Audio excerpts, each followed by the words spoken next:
আসসালামু আলাইকুম রাহমাতুল্লাহি ওয়া বারাকাতুহু। Hello everyone, welcome back my another video. Saudi প্রবাসীদের জন্য আরও একটি নতুন টিউটোরিয়াল নিয়ে হাজির হলাম। আজ আমি আপনাদের সাথে শেয়ার করব যারা সৌদি আরবে বিভিন্ন ধরনের এটিএম কার্ড ব্যবহার করেন আর সেই এটিএম কার্ডটি মাদা পেতে অ্যাড করা শিখতে চান, কিভাবে অ্যাড করবেন বিস্তারিত থাকছে এই ভিডিওতে। আজ আমি আপনাদেরকে দেখাবো আল রাজি এটিএম কার্ডটি কিভাবে আপনারা মাদা পেতে অ্যাড করবেন। তবে অবশ্যই এই যে কোনো ব্যাংকের এটিএম কার্ডটি আল রাজি হোক আর রিয়াদ ব্যাংক হোক, এসএমবি ব্যাংক হোক, অ্যাড করতে হলে অবশ্যই আপনাদের মোবাইলে এনএফসি সেটিংটি থাকতে হবে। আর এনএফসি সেটিংটি বর্তমানে সব ধরনের মোবাইলেই আছে। তারপরেও আপনারা প্রথমে চেক করে নেবেন এনএফসি সেটিংটি আছে কিনা। যদি আছে এনএফসি সেটিংটি থাকে তাহলে অবশ্যই সেটাকে অন করে নেবেন। কিভাবে চেক করবেন এবং কীভাবে অন করবেন সেটা দেখাচ্ছি আমি প্রথমে। তারপরে মাদা পেতে কিভাবে আল রাজি এটিএম কার্ডটি অ্যাড করবেন সেটা দেখাবো। আমি কি করব দেখেন, আমি সেটিং অপশানটি খুঁজে নিচ্ছি।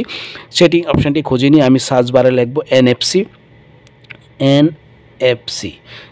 লেখার পরে দেখেন এখানে কিন্তু আমার দুটি অপশান দেখাচ্ছে, আপনাদের হয়তো একটি দেখাতে পারে। আর দেখে আপনারা প্রথমে উপরটিতে ট্যাপ করে দিবেন, দিয়ে আপনারা দেখেন এনএফসি অন আছে কিনা। দেখেন আমার অন আছে, আপনাদের এরকম অফ থাকতে পারে। যদি অফ থাকে অবশ্যই অন করে দিবেন। করে দিয়ে আবার ব্যাগে চলে যাবেন, যাওয়ার পরে আবার এই নিচের অপশানটির উপর ট্যাপ করে দিবেন। দেওয়ার পরে দেখেন এটাও কিন্তু আমার অন আছে, আপনাদের অফ থাকবে অবশ্যই। অফ থাকলে অবশ্যই অন করে দিবেন। অন করে দেওয়ার পরে এখানের কাজ শেষ হওয়ার পরে আপনারা কী করবেন, অবশ্যই প্লে স্টোরটি ওপেন করে নেবেন। প্লে স্টোরটি ওপেন করে সার্চ বারে লিখতে হবে মাদা। আমি মাদাপের উপর ট্যাপ করে দিলাম। দেওয়ার পরে দেখেন এখানে মাদাপে কিন্তু এখানে ওপেন দেখাচ্ছে। আমি একটু জুম করে নিচ্ছি। আপনাদের এই মাদাপে এই আইকনটি দেখে এই অ্যাপ্লিকেশনটিকে প্রথমে আপনার ইনস্টল করে নেবেন। আমার যেহেতু ইনস্টল করা আছে আমি ওপেনে ট্যাপ করে দিব। ওপেনে ট্যাপ করে দেওয়ার পরে দেখেন আমাকে এই পেজটিতে নিয়ে আসলো। আসার পরে কিছু অ্যালাউ পারমিশন চাইবে, সেই পারমিশনগুলোকে আমাকে অ্যালাউ করে দিতে পারবে। আমি এখানে কি উইল ইউজিং দ্য অ্যাপ, এখানে আমি ট্যাপ করে দিব, আবার অ্যালাউ করে দিব, আবার অ্যালাউ করে দিব। অ্যালাউ করে দেওয়ার পর একটু লোড নেবে, কয়েক সেকেন্ড লোড নিয়ে আমার এখানে দেখাবে গেট স্টার্টেড। আমি একটু অপেক্ষা করব গেট স্টার্টেডের জন্য। দেখেন আমাকে নিচে গেট স্টার্টেড দেখাচ্ছে। আমি গেট স্টার্টের উপর ট্যাপ করে দিব। ট্যাপ করে দেওয়ার পরে দেখেন এখানে কিন্তু একটা অপশান দেখাচ্ছে ক্যামেরা অপশান, দ্বিতীয়টি হইল এনএফসি। আমি আজ তারপরে দেখেন আমি কী করব, আমি এখানে এনএফসিতে সিলেক্ট করে দিব। আমি এনএফসির মাধ্যমে আপনি কিন্তু কার্ডটা অ্যাড করতে পারবো।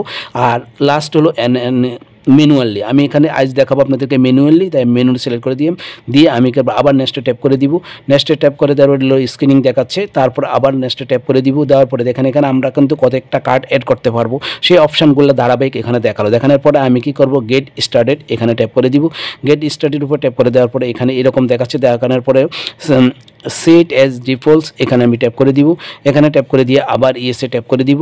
ইএসএ ট্যাপ করে দেওয়ার পরে দেখেন আমাকে এই পেজটিতে নিয়ে আসলো। এই পেজটি অলরেডি ওপেন হলো। ওপেন হওয়ার পরে আমি এখন কি করব, কার্ডটি অ্যাড করব। যার জন্য আমি কি করব, অ্যাড ইউর ফার্স্ট কার্ড এখানে আমি ট্যাপ করে দিব। এখানে ট্যাপ করে দেওয়ার পরে এই পেজটিতে নিয়ে আসলো। আসার পরে দেখেন এখানে ক্যামেরাতে ছবি উঠিয়েও আপনারা কিন্তু কার্ডটা অ্যাড করে নিতে পারবেন, অথবা এনএফসির মাধ্যমে পারবেন। তবে আমি দেখাবো ম্যানুয়ালিভাবে। আপনারা অবশ্যই সহজে ম্যানুয়ালে কাজটা করলে একটু সহজ হবে। তার জন্য আমি কী করি, এখানে ট্যাপ করে দিয়ে আমি আমার এটিএমের কার্ডের ভিতরে থাকা 16 ডিজিটের যে পিনকোডটি আছে, অথবা আপনাদের 19 ডিজিটও থাকতে পারে, সেই কার্ড নাম্বারটি এখানে বসাবেন। আমি সেই কার্ড নাম্বারটি এখানে বসিয়ে নিচ্ছি। আমি কি করলাম দেখেন আমার এটিএমের উপরে থাকা 16 ডিজিটের কোডটি বসিয়ে দিলাম। বসিয়ে আমি কী করবো, নেক্সটে ট্যাপ করে দিব। নেক্সটে ট্যাপ করে দেওয়ার পর দেখেন এখানে এই পেজটিতে নিয়ে আসলো। এখানে আমাকে কি করতে হবে, দেখেন এখানে আমার এক্সপায়ার ডেট এবং সিবি বসাতে হবে। অনেক সময় দেখা গেলো আপনাদের শুধু এক্সপায়ার ডেটটি বসালে হবে। এখানে যেহেতু আমাকে এক্সপায়ার দেখাচ্ছে, সিবি দেখাচ্ছে, আমি এক্সপায়ার ডেট এবং সিবি বসিয়ে নিচ্ছি।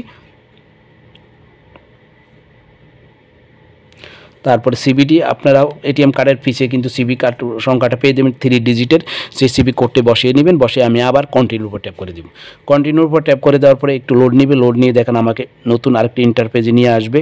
দেখেন আমাকে এই ইন্টারপেজে নিয়ে আসলো। এখানে দেখা আছে টিমস অ্যান্ড কন্ডিশন। আপনার টিম অ্যান্ড কন্ডিশনগুলো পড়ে নিতে পারবেন। তাদের যে শর্তগুলো আছে শর্তগুলো আপনার সবগুলো পড়েছেন। এটা বলে আপনার কী করতে হবে, I am agree to the teams and condition এখানটায় ট্যাপ করে দিতে হবে। এখানে ট্যাপ করে দেওয়ার পরে একটু লোড নেবে। আবারও লোড নিয়ে দেখেন আমাকে নতুন আরেকটি ইন্টারফেস ওপেন হবে। দেখেন আমাকে এখানে নিয়ে আসলো। আসার পরে আমার এটিএম ব্যাংকের সাথে অর্থাৎ আলরাজি ব্যাংকের সাথে যে মোবাইল নাম্বারটি আমার সিলেক্ট করা আছে সেটা কিন্তু এখানে দেখাচ্ছে। আমি এখানে ট্যাপ করে দিয়ে টিকমার্ক বসিয়ে দিব। বসিয়ে দিয়ে আমি কী করব, আবার কন্টিনিউর উপর ট্যাপ করে দিব। কন্টিনিউর উপর ট্যাপ করে দেওয়ার পরে দেখেন আমাকে নিয়ে যাবে এই পেজটিতে। দেখেন এখানে কিন্তু আমার মোবাইলে একটা কল আসবে। আমাকে কলটি রিসিভ করে তারা যা যা বলে সেটা করতে হবে। আমি কলটির জন্য অপেক্ষা করব। কিছু টাইম অপেক্ষা করার পরে একটা কল আসবে, সেই কলটা আমাকে রিসিভ করতে হবে। আপনারা অবশ্যই রিসিভ করে নেবেন, কারণ এখন নতুন নিয়মে অবশ্যই কলটা আসবে। কলটা আসলে আপনার কলটা রিসিভ করে আপনাকে প্রথম অ্যাকসেপ্ট করে দিতে হবে। দেখেন আমার কলটা অলরেডি চলে আসলো। আমি কিন্তু করবো অ্যান্সারে ট্যাপ করে দিয়ে ওপেন করে নিচ্ছি। করে আমি এখানে স্পিকার ট্যাপ করে দিলাম।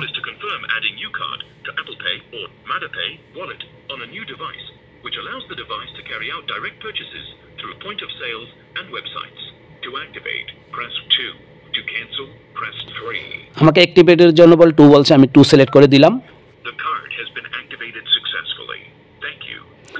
এখন আমার মোবাইলে একটা SMS আসবে, সেই SMS কোডটা আমাকে এখানে বসাতে হবে। আমি SMS জন্য অপেক্ষা করব। SMS আসলে সেই কোডটা আমাকে কিন্তু এখানে বসিয়ে দিতে হবে। আমি দেখি কোডটা কখন আসে।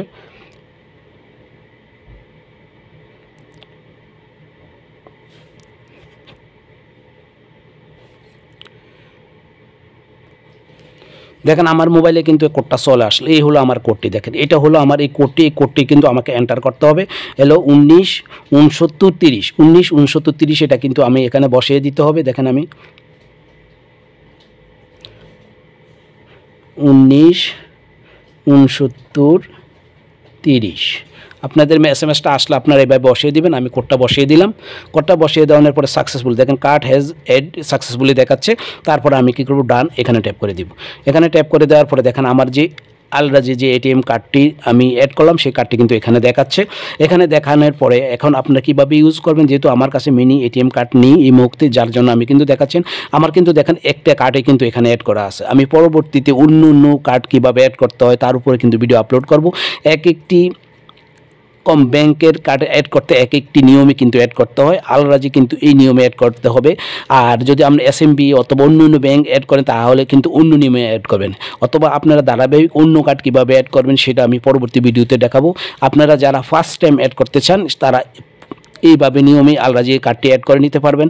তারপর ইউজ করতে হলে দেখেন এখানে কিন্তু আমার একটা টিকমার্ক দেওয়া আছে, অর্থাৎ যেহেতু কার্ড একটা এর জন্য টিকমার্ক দেওয়া আছে। এখন আমি যদি এর থেকে টাকা পে করতে চাই তাহলে কিন্তু আমি এই মোবাইলটি আমি ওই মিনি ATM কার্ডের উপর মেশিনের উপরে রাখলেই কিন্তু আমার মোবাইল থেকে যত টাকা আমি অ্যাড করবে পেমেন্ট করতে চাই সেই টাকাটা কিন্তু চলে যাবে। সেটা আমি পরবর্তী ইনশাল্লাহ আপনাদের সাথে শেয়ার করব। আজ এতটুকুই আপনাদের জন্য। আর আমার এই ভিডিওটি আপনারা অবশ্যই যারা আলরাজি ATM কার্ড অ্যাড করতে চান তারা অবশ্যই ভিডিওটি প্রথম থেকে শেষ পর্যন্ত যদি দেখেন তাহলে আলরাজি ATM কার্ডটি খুব সহজে অ্যাড করা শিখে নিতে পারবেন।